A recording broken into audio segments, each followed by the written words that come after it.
It's both a blessing and a curse for someone like you to be able to connect with someone who's emotionally unavailable. There are very few of you who can actually strike a chord with somebody who's predominantly not available emotionally. I think it's a hit or a miss when an emotionally unavailable man or a woman gets with an emotionally available man or a woman knowingly. Sometimes people who are not available emotionally naturally gravitate towards men and women who have their emotions balanced and who are actually emotionally available. And in those situations, either the man and the woman have their head on their shoulder, so they know exactly who they are getting into a partnership with. And that is 1% of us who get in with responsible state of mind, where we are not going to abuse or make use of someone's emotional weakness, because people who are fragile emotionally become emotionally unavailable. And also, as an emotionally unavailable man or woman, I will not take advantage of this woman and man who is emotionally available for me. Unfortunately, when we get into partnerships, we get in with a high, we get excited about it, and we really tend to overlook these little things which don't mean shit in the beginning, or we kind of just ignore, thinking it's okay, he'll come around, it's okay, she'll come around, whatever. And many of us are in the mindset of, I'll make this man want me, I'll make this woman want me, in a nice way. I'm talking to non-toxic men and women, in a way where you're like, you know what, maybe I can have him change his way. Maybe he can experience real love and how to express emotions through my emotional availability. Maybe I can show this woman what a man's love is like. You start playing the husband to a woman who is not emotionally available, to a point where you get emotionally drained, to a point where you forget yourself, to a point where you don't exactly understand where is this relationship headed, but you still continue to give. And you can be a man or a woman. And when you give to these people, you're giving things to them. You're giving your love, your attention, your care.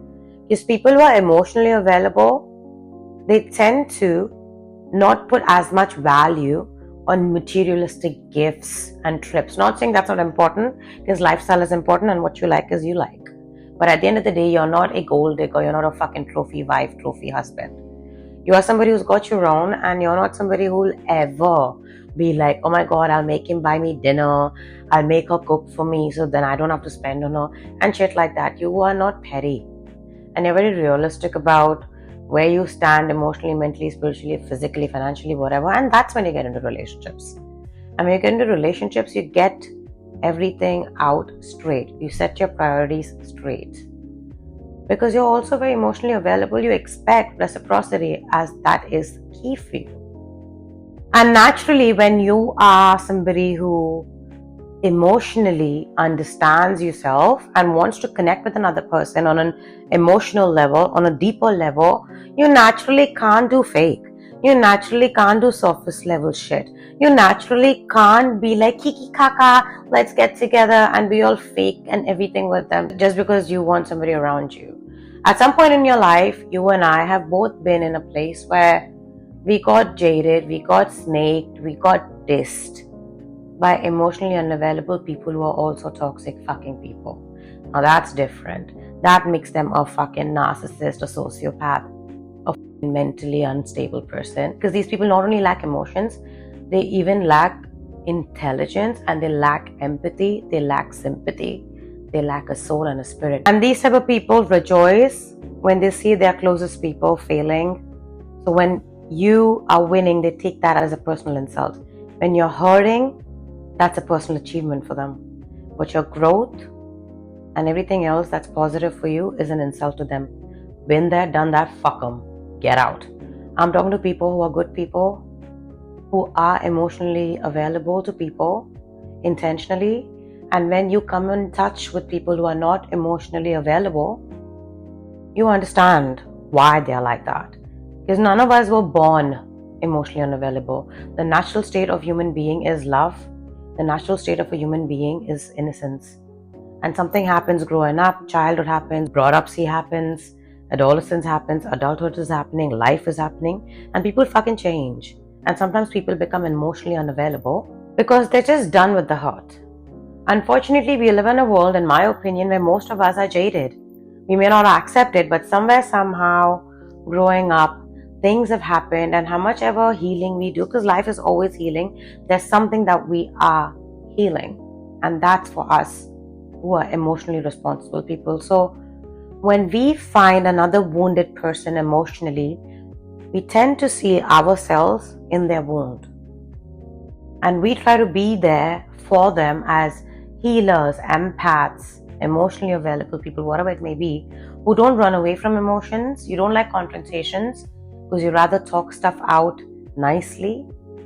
But at the end of the day, you understand why somebody is being confrontational, why somebody is not being emotionally available to you.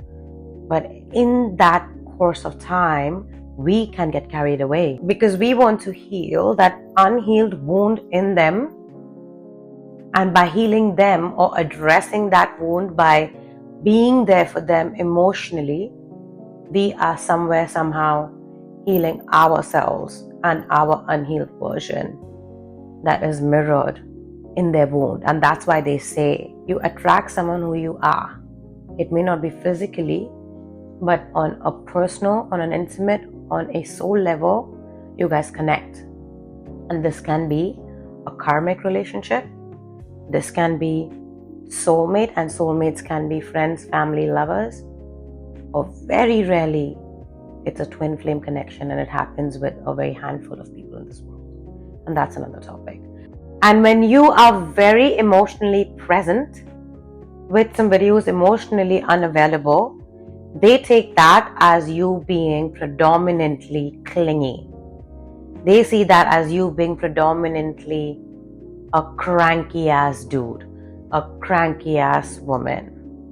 They see that as you being needy, wanting their attention, always wanting to confront them, always wanting to, whatever it may be. They call you overbearing because they are just not ready to face their own inner self.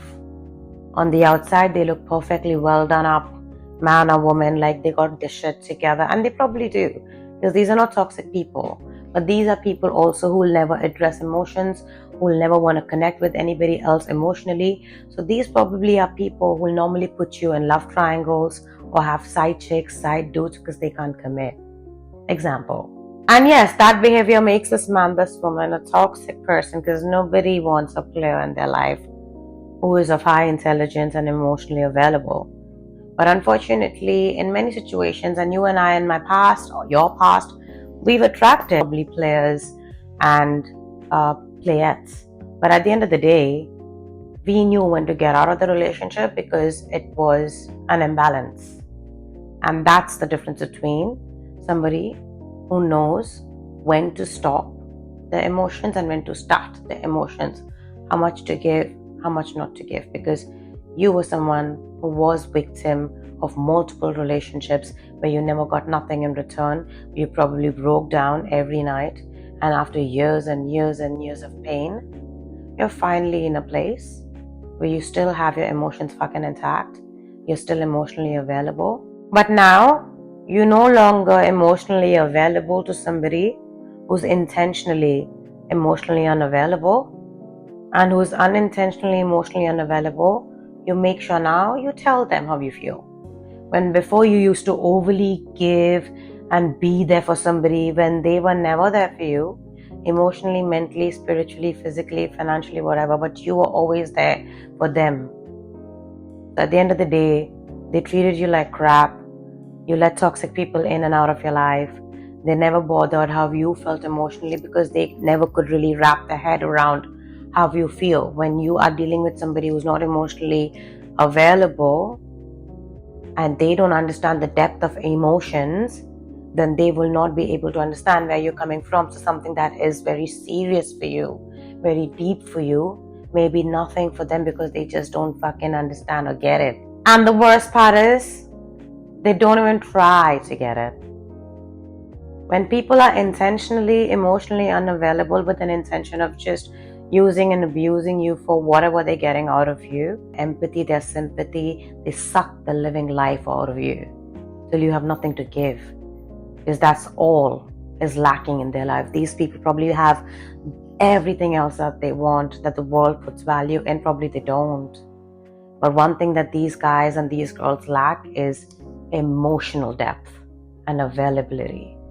And that's why they envy you, because the fact that you can express so freely, you can speak so freely, you can just embrace your emotions so freely and make them feel so emotionally comfortable in you, that pisses them off. Can you believe that? So instead of being grateful for your availability emotionally, in spite of their unavailability unapologetically, instead of being grateful to God for blessing them with a human being, whatever relationship you may have with them, somewhere where they can open their heart out without being scared of, am I being dissed? Am I being snaked? Is this bitch gonna go behind my back, man or woman?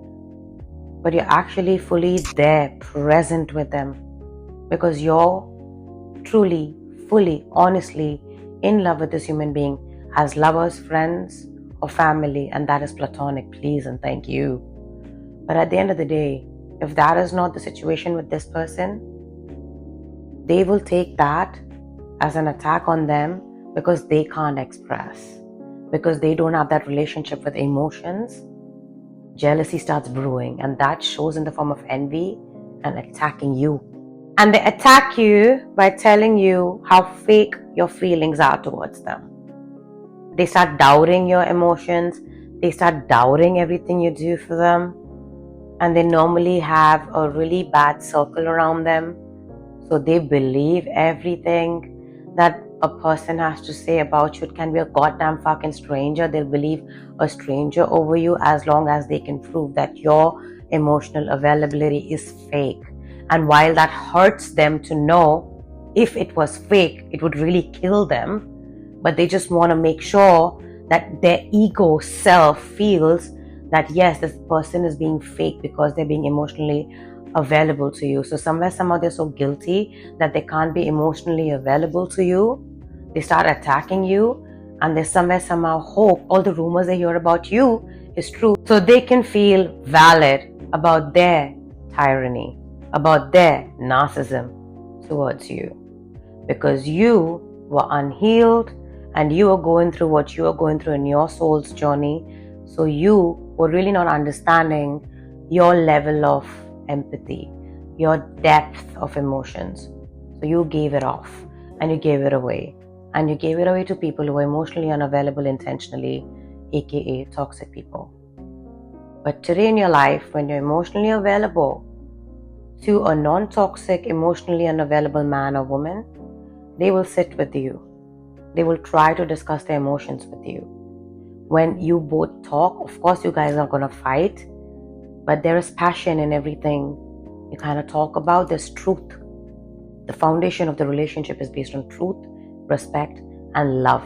If love is not in the first place, it's in the wrong place. And this is when a non-toxic, unavailable man or woman emotionally will tell you why they are like that.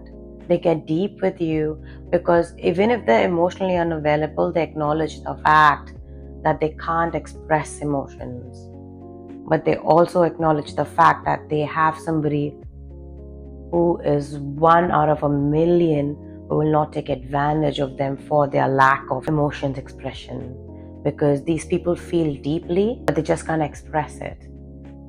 So they know, and you know, that once you get close to them emotionally and they get close to you and attached to you emotionally, they won't be able to let go. But you, on the other hand, never got into a relationship with this man or woman as lovers, friends, or family with an intention of hurting them anyways. You were never going to leave this man. You were never going to leave this woman because you knew exactly what you were getting into. You're no longer pushover for your emotions. And after going through your own experiences in life and your toxicity with people because of your emotional availability to a point, you were available and got carried away to a toxic level with another person, you now know where to stop. So now if you're getting into any kind of a one-on-one relationship, you know that this person is special to you and you know exactly what you're getting into again. But they don't fucking understand that, and if they could only get over their fear, as an emotionally unavailable, non-toxic man and woman, they would sit down with you and actualize that they have a good person right by their side, and they will express their emotions and they'll express their accountability of being able to not being there for you emotionally, and they don't just stop there, they actually be there for you. Because at the end of the day, people come into other people's life to teach them something. They are here to teach you emotional discipline, and you're here to teach them emotional availability. And that's how you both see each other's relationship, and that is a couple. That is twosome. That is people as friends, family, lovers who understand each other emotionally, only respect each other emotionally. And this happens over time. It takes time to build that trust, patience, but you don't give up on each other. Why? Because like I said before, the basis of the relationship is not fake, phony, materialistic. You didn't get together for fucking weird reasons like lust, sex, money, but instead there's love, there's honesty, there's simplicity, there's truthfulness. So there's all of these aspects between the both of you that you know about each other. So why the fuck would a person not meet you in the middle if you are somebody who loves to be expressive in relationships? Of course that man, that woman is going to try and meet you in the middle. And of course you as a man and woman, if you're too expressive and too much about it, you know when to stop and meet them in the middle. So you both have a very healthy partnership, because at the end of the day, you both want each other. So as an emotionally unavailable man and woman today, and if you're non-toxic, thank you for acknowledging your emotions, and I hope you can really work through those complex emotions within you, and hope you have a partner or somebody you can rely upon, and I hope you can let that person in if you truly think that person is non-toxic. So try to talk to God, listen to your gut, and I hope you can feel comfortable today or in the future to open up to somebody that way, to let them in. And for all those people who are emotionally too available to people who are not available to you intentionally, stop feeling emotionally rejected, but just get yourself out of the situation, because if it doesn't come from within, it's no fucking point. And when it does not come from within, you can't make somebody feel. Remember that. Just because you feel a certain way, you also have to take responsibility at some point. Is emotions enough in the situation? Is your emotions being understood, deciphered the way you want it to be? Or are you predominantly being seen as a predator in the situation because you're emotionally expressive?